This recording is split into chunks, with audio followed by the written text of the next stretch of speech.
باغه یو ځل یې ونڅي پیغه نه بعد FIR پې کټ کوي ولې چې تا ټوپې په سر کړې ده دا ځوانان چې بهر راوځي خدای دې نه وکړي د دوی سوچونه ما ته معلوم دي څه وي د دوی په زړه کښې د انتقام هغه اور بلیږي هغه چې ما ته کالونه وکړي او انتهایي شدت پسندانه سوچ راته وښایي چې راشه چې دغه کار شروع کړو د دغو خلکو سره ما خامخا ځوروي هم زه هم انسان یم زه مور دې ته نه یم زېږولی موږ پښتانه چې زما د مور اوښکې د تویېږي زه د یو پنجابي وړی وم په غږ کښې بند کړی وم دا د عامو ځوانانو دغه سوچ دی هغه وایي هم چې په ولا چې دی ما خوږوي زه دی د خوږولو ته تیار یم زه یم چې دوی باندې لاس کېږدم خیر دی موږ به برداشت کوو موږ به صبر وکړو پښتون کام خوار شوی دی یو ځل دی راټول شي چې نه وشي زموږ مسلې نه شي بیا به قامي فیصله کېږي نو دا ټارچرینګ چې دوی کوي څه پښتانه چې چا ته تیږې ورولي په حساب یې ورولي دوی چې څه کوي په حساب دی کوي چې ځینې هېر زموږ نه نه هېرېږي په دې پښتونخوا خاوره باندې چې کومه ورځ نه جنګ شروع دی یو کس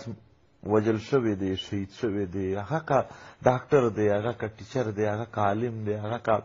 سیاسي لیډر دی تا یو د چا نه هېر نه دی پښتون خاوره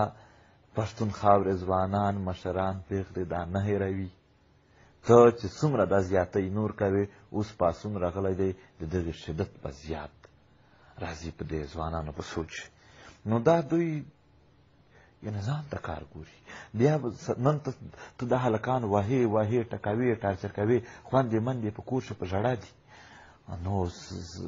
د دوی سوچ خو خراب دی سبا خود خراب شو ځکه چې دی خپله مور ویني چې څومره یې وځورېدله نو سبا چې دی د تشدد لاره ته راشي ته به وایې چې انډیا راچکو ته به وایې چې افغانستان راچکو راشه ته خپل راچکوي ته خپل د سره روی د دوه کسان سره دشمن دي نو هغه دشمني پالي په هغې کښې د چا راچګول نه وي یو کس دی د بل سره دشمني ده داسې نه ده چې دغه د استاد دشمني مړی د ځنې وکړو دغه بل کس نه دغه بل کس نه تا مړی کړی دی نو هغه چې تا نه بېرته بدل اخلي نو دغه کښې خو دا خبره بیخي کوی نه شي چا راچرته تا خپل د کار کړی و دا عمل را د عمل وي دوی زورور دي دوی سره طاقت دی دوی سره مختلف ډیپارټمنټس دي دوی سره خفیه ادارې دي دوی سره ټرین فوجونه دي دوی په دې غلط دي چې دا هر شی زموږ دي نو دا هر شی موږ لاندې به وساتو د پښتون کام به مړ کړو د بهاو به وساتو خو زه دا ځای مو سره نقشه چې دا یو شی پاتې کېدی نه شي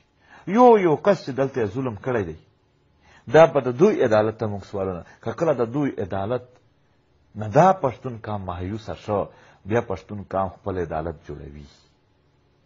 پښتون کام ډېر شریف دی ډېر شریف دی ډېر شریف دی خو بیا ډېر ظالم دی ډېر ظالم دی ډېر ظالم دی چې درته پورته شي نو موږ دا وایو هم چې دا کار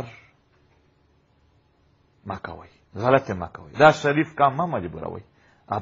د دوی په ژبه کښې ویلی چې تنګ آمد به جنګ آمد دومره یې مه تنګوه دی هغې حد ته خلک تنګوي